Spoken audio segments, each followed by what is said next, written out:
बिस्मिल्लाहिर्रहमानिर्रहीम। आज का मौजू है ऊँट।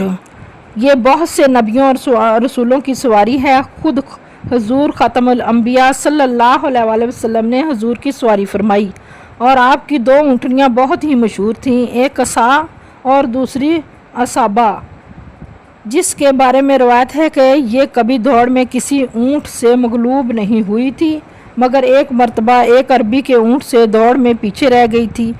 तो हुजूर सहाबाए किराम रज़ी अल्लाह अन्हु को बहुत शाक गुजरा। इस मौके पर आपने इरशाद फरमाया कि ए अल्लाह, ये अल्लाह पर यह हक़ है कि जब वो किसी दुनिया की चीज़ को बुलंद फरमा देता है तो उसको पस्त भी कर देता है।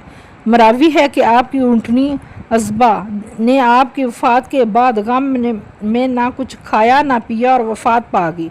और बाज़ रवायतों में आया है कि क़यामत के दिन इसी ऊँटनी पर सवार होकर हज़रत बीबी फ़ातिमा मैदान महशर में तशरीफ़ लाएंगी। हयात अल-हिवान में है कि ऊँट के बालों को जलाकर इसकी राख को बहते हुए खून पर छिड़क दी जाए तो खून फ़ौरन बंद हो जाएगा, और ऊँट की कनी अगर किसी आशिक की आस्तीन में बांधी जाए तो इसका इश्क ज़ायल हो जाएगा। और ऊँट का गोश्त बहुत मकवी बात है।